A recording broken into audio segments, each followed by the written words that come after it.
Buổi sáng trời rất là mát các bạn, rồi đêm hôm mưa, vang tiếng chim kêu. Bữa nay mình cùng một đứa em sẽ đi giới thiệu với các bạn là đi bắt ốc. Bắt qua đây nè chú ơi. Có không? Nhóc trơn nè. Giới thiệu với các bạn đây là em chuối chặt con giả cái chuối. Thừa nhưng mà biệt danh là chuối, tên thường gọi là chuối. Bữa nay đi bắt ốc ma các bạn. Đây được nhiều mấy con. Đây, nhóc mười mấy con này. Con ốc này nó phá chứ lắm các bạn, khoan từ từ chuối. Để anh cho. Khu dây nhợ lồng thòng. Đây con ốc này có người gọi là ốc ma, có người gọi là ốc hương. Nhưng mình gọi nó là ốc hương. Ở đây có ốc hương không à? Ốc hương à? Đây con nè. Đâu, từ từ. Đây. Nó đang đeo các bạn. Cây. Nó đang đu cây này các bạn, thấy không? Đó. Bắt con chuối. Trời mưa này chắc này nó ra dữ lắm. Con ốc này nó phá dữ lắm đó các bạn. Khoan. Ốc này phá dữ lắm ạ. Nhưng mà ăn rất là ngon. Rồi kiếm tiếp. Mình trồng cây, mới trồng mấy cây ớt mà nó cắn đứt ngang nha.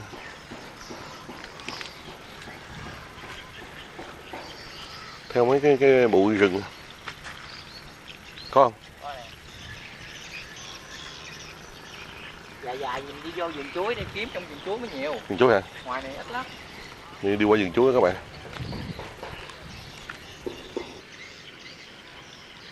Đây các bạn. Nó bò cả ra đất luôn.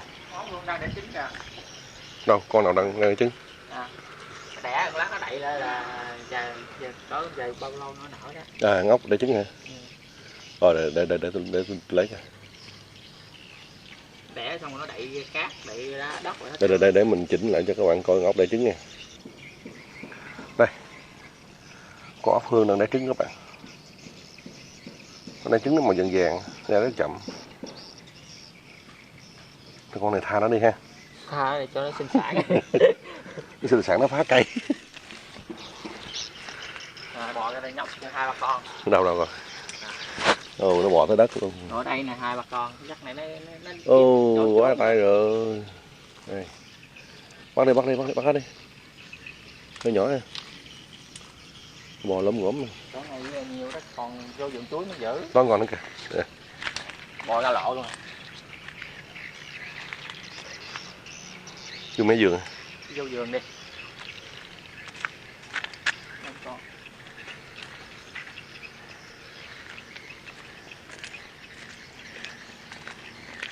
Tôi vô đây kiếm. Mấy cái chòi của người ta bỏ. Con quá trời bự, 2 con. Đâu khoan. Cho coi. Đây, 2 con nó đang dương càng này các bạn. Hoành tráng nè. Con quá nó bự đó. Con nó nãy giờ bự nhất trong gỗ rồi đó. Bò khí thế luôn rồi. Bắt lên giúp lượng bự. Ok. Khá nè ha. Bắt ngoài cả gỗ luôn. Ở đây nhiều dữ lắm. Từ từ kiếm từ. Đâu có trên cây chuối đâu có không?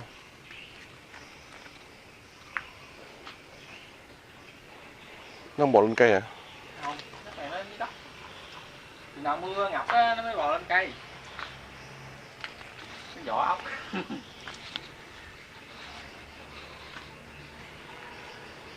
Vỏ ốc chết nhóc trên. Chết. Đi qua bên kia kiếm thôi. Bữa nay sao không?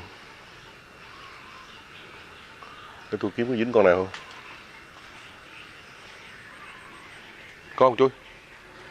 Không, bữa nay thấy thưa đi ra mà bữa rồi nó bò đen hết trơn vậy đó. Sáng con nào lưỡng trước chứ? Chắc là ai lưỡng trước rồi. Ở qua khu bên kia kìa. Khu này chắc có ai lưỡng trước kìa. Cũng có nhiều người ăn ốc này lắm các bạn. Bây giờ mình đi qua khu khác rồi các bạn. Đây con.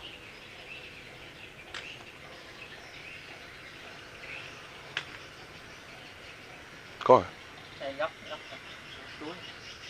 Tính bò thì chuối vậy. Ốc này nó ăn lá dữ lắm. Ăn đủ thứ. Đây con nè. Đâu? Ok. Thúc đậu rồi, thấy người ta thúc đậu vô. Nó ăn lá luôn kìa. Kiếm vòng vòng. Không, mấy cái vườn chuối này ốc nhiều lắm các bạn. Cái này mà ban đêm chắc nó ra nhiều rồi chú. Nhiều, con đi bộ đèn đó nó giữ. Các bạn đang coi bạn chuối đi trong vườn chuối tìm con ốc ăn chuối. Đây thưa quá đi ta. Chắc ai bắt trước rồi. Bây giờ đi qua cánh bên kia đi. Qua vườn trong chắc người ta không có vô đâu. Cái này cái khoai mì con đó các bạn. Con nè. Đâu? Hai con đang làm chuyện gì kìa? Hai ngốc làm chuyện gì đây? Làm gì nó Mới bỏ đi à? giật mình rồi đó. Bắt đi. Nè. Phát hiện. Con này chết cái gì? Nằm im ngu ta. Đâu con. Ui chết rồi. Chết đâu, vỏ.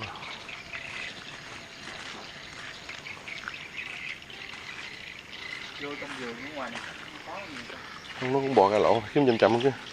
Kiếm nhanh quá anh sao thấy. Đây, vườn.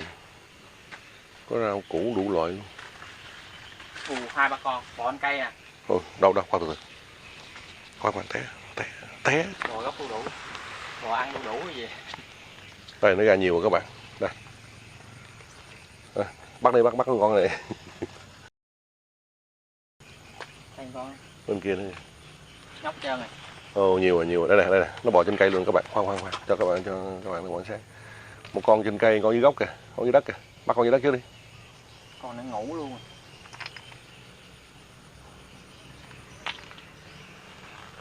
Con này nhiều nè. Đây con nè. Hai ba con bò Bắt đi. Đó hết đi. Xưa nè, tôi phát hiện luôn. Bắt đi. Cho các bạn coi.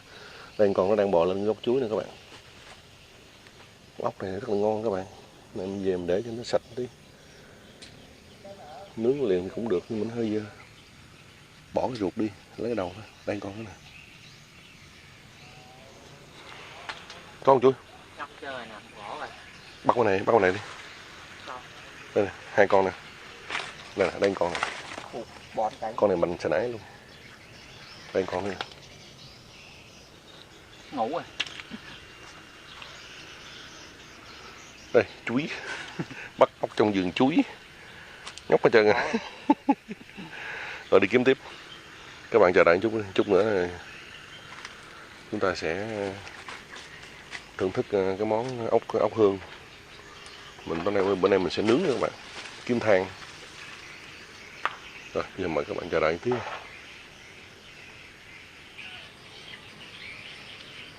Đây, sau một hồi lội kiếm thì không biết được nhiều. Nhiều chưa chú? Một vỏ à. Đâu bao nhiêu rồi? Hả? Có trứng luôn. Bắt vô rớt trứng. Nãy sao con trứng tha nó đi? Con kia tha rồi hả? Tha rồi, con này nó đẻ vô thì nó đẻ luôn nè. Bây giờ mới đẻ. Đẻ rớt dính mấy con này. Đang đẻ không thấy. Thôi đủ rồi, đừng bắt nữa. Các bạn bây giờ mình theo chân chuối mình đi về phía sau vườn cho cái mít này lại cho cái mít đây chú. Làm món ăn nướng, bữa nay nướng. Rồi các bạn chờ đợi xíu nha. Đây các bạn. Bây giờ rửa sạch sẽ đi.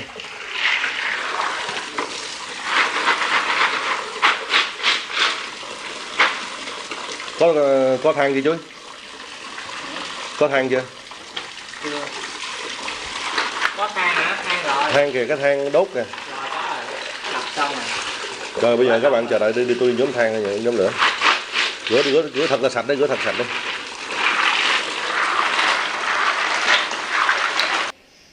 Đây các bạn, thành phẩm của gần 2 tiếng đồng hồ buổi sáng đi lượm ốc. Bây giờ ốc thì miễn phí nhưng mà đi mua cái lò tốn hết 50.000. Cái lò 50 không chuối? 50. Cái dĩ nhiều. 16.000. Tốn 66.000. Cái lò với cái dĩ. Chia nữa. Than nhiêu? Than 15.000 ký. Than 15 một ký nữa là 66 với 15 là 71, 81 ngàn. 81 ngàn rồi ốc rồi các bạn. Bởi vì ốc này thì mình bắt miễn phí nhưng mà mấy cái vật dụng không chỉ tốn đường than thôi chứ cái dĩ cái lò mốt còn xài nhiều thứ á. Mốt đem theo đi quay mấy cái chương trình nướng đem lò này theo. Mốt sách theo luôn rồi chú. Giới thiệu với các bạn là chú sẽ tham gia với miền Tây quê tôi từ đây về sau. Rồi, giờ lò đang được đốt lên rồi các bạn. Đây. Bây giờ mình chờ đợi xí nha. Đợi xí nữa bắt đầu mình chuối đang tập thổi lửa chuối. Nữa nào cứ vợ thổi lửa than. Đây các bạn, lửa đang cháy rồi, đợi chút cho nó cháy đượm lên rồi mình bắt đầu nướng. Món bộ đồ Chuối khè. đóng. Món bộ đồ khè được thổi hết hơi. Làm cho nó hiện đại lên phải không? Rồi. Bắt dĩa lên đi, để lên được rồi. Cái gì hơi dày không? Được rồi, chờ đợi đi. Bụi quá. Đây, bỏ lên, nó bò luôn kìa. Úi, sao nó bò lên ngẩn chân kìa. Bây giờ không để ý. Bò cho lên luôn. Con nào bò ra trước, gớt, con kia gớt. Con này lên gì vậy? Rút vô mày. Rút vô. Rút vô. Không kịp lụm em luôn. Mấy con này con cũ con mới.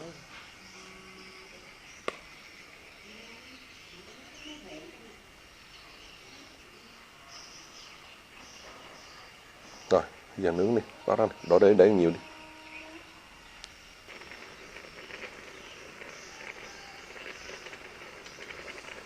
Đây các bạn, bây giờ thổi nữa hả? Là nó tắt. Ốc nó sôi nữa các bạn. Nướng là mình để vậy nè, đừng có cho nó úp xuống, chừng nào nó rút khô nhớt là chín đó. Tức là sôi gành cái gì? Phải có nướng ăn rồi. Con ốc nó đang sôi các bạn, chuối nó bảo là phải lật ngửa nó lên để nhưng mà ủa bỏ ra làm chi? Bỏ này vô cho nó mặn mặn dễ ăn. Muối cục. Ăn được không ông? Ngon lắm á. Ngon không? Ngon. Này là mấy ông nhậu mê mặn luôn. Mình lật ngửa lên các bạn, lật ngửa như nào nó sôi mà đến lúc mà con ốc khô cái nước thì chín. Chứ mình không có úp xuống nó vừa nó khô liền nó khác ốc, mà nó không chín. Với mà úp gì là nó chảy cái nước xuống nó mắc cái chắc gì đó. Chắc gì? Không ốc biết nhưng mà mấy ông nhậu là không có chịu úp xuống. Vậy phải không? Phải nướng gì mới được. Nó còn cái chắc nhớt mà nó rút vô con ốc mới ngon, mới ngọt. Tức là cái này cũng học là của mấy ông nhậu. Chuối nó rành nè. Sôi quá trời sôi. Bây giờ ngồi chờ đợi một chút đi rồi cho nó chín ăn thử con cái tình hình nó là sao. Cứ nghe giống quảng cáo không? Ở đây còn rất nhiều nữa các bạn. Cái này Làm kéo một thùng về hai anh em mình làm được hả chú? Để mai mốt mình làm thêm món nữa. Thôi, ăn hết đi, mai mốt đi. Mai mốt đi bắt làm cái khác, bắt cái khác, cái nào nó tươi. Bữa nay xử hết này các bạn. Giờ ốc nó đang sôi rồi các bạn. Con nào sôi bỏ muối vô. Nó sôi là bỏ muối vô phải không? Đây mấy con mới nó chưa sôi, lật ngửa nó lên. Ủa con này nó không có cái màng như con kia hết à? Không. Ồ ngọt ha. Con ốc kia nó có cái màng nha các bạn, con này nó không có cái màng. Chứ mày, nó bò lỏng ngỗm. Ngon con này chứ. sao đen quá vậy? Xanh không rõ này coi chỉnh nét lại coi. Nói con ốc nó đen hơn ta nè. Ừ.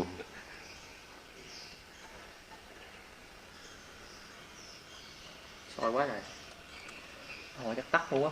Rồi chờ đợi chút xíu đi, thổi lửa than lên. Đây, bây giờ nó cũng gần khô rồi phải không? Hai con này khô. Nhiều. Mà nó gần khô, nó khô thấy nó khô mình úp lại cho nó ráo cái mặt này nó là ăn được đó. Này chừng nào nó khô mình mới ấp phải không? Này như con này là nó khô nè. Hai con này luôn nè. Rồi nó hết nhà chảy vậy đó, mình mới úp. Ồ thơm các bạn, thơm lắm rồi. Thơm. Bây giờ mình úp mặt xuống cho nó ráo mặt trên nữa là xong phải không? Và quất đó. Cái này để mỡ hành ăn ngon hơn rồi ta. Có muối ớt được rồi. không có hành. Ăn với muối cục là ngon nhất rồi đó.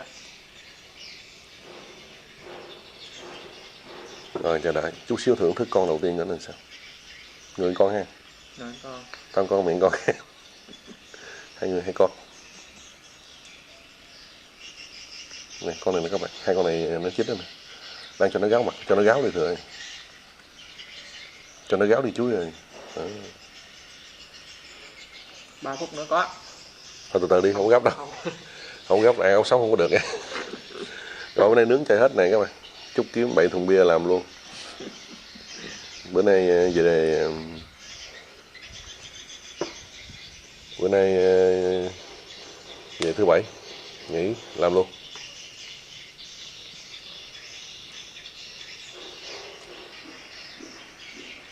Một con ốc chín đưa đây các bạn. Bữa nay nó đang cũng gần chín rộ rồi nè. Cái này nướng nhanh thôi không. Bây giờ chú nó đem cái dao với cái thớt ra không biết gì. Làm gì chú? Đập ra lấy đít này luôn. Chứ không phải mình lễ ra.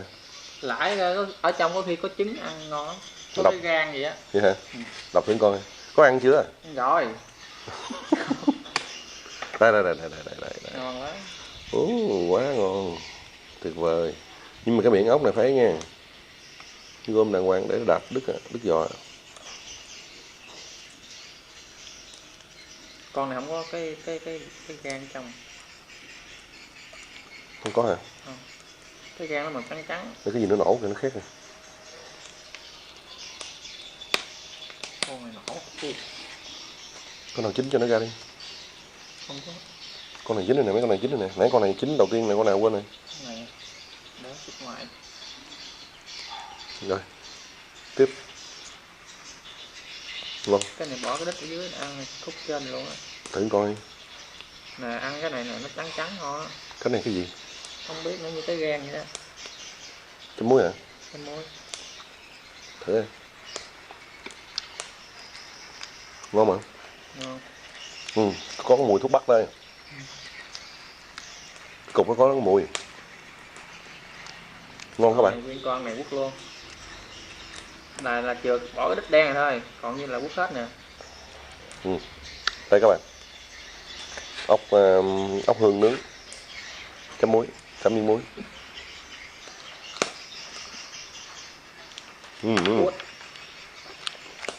Ngon. Mặn mặn ngọt ngọt thơm thơm nè. Ngon mà. Còn nữa không? Đây, con tiếp theo. Mày làm con hả? Làm con. Ngon. Con này mấy cái gan nó bự. Thơm quá. Cái gan là cái gì? Cái nãy hả? Cái trắng trắng nó không biết phải gan mà người ta kêu mấy ông nhà ăn đó, người ta kêu gan. Cái đó nó có cái mùi thuốc bắc. Bởi vì ăn người ta nói nên thuốc đó. Nóng quá. Muối. Ngon quá. Nè con này bự hơn nãy nè. Ốc hương nóng hổi các bạn. Rồi mày ra đi. Chưa miễn không.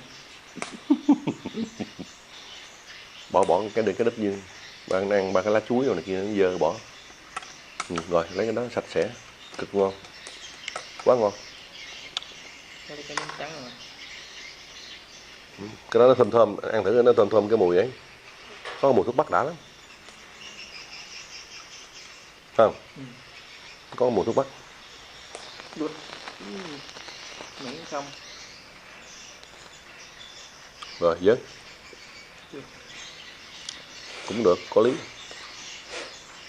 Không muối hả? Ủi nó bớt bụi quá. Bụi gì đâu. Rồi, bỏ hộp muối vô. Tình hình sao? Quá ngon. Nóng hả? Nóng mà ngon lắm. Thơm mùi. Ngọt ngọt. Thịt nó dai dai. Rồi các bạn, bây giờ đây nè, nướng tiếp. Ê, mưa hay gì? Đấy, lắc cắt không sao đâu, chơi đi. Mưa nhỏ cái như không mưa. Để nó bò ra kìa.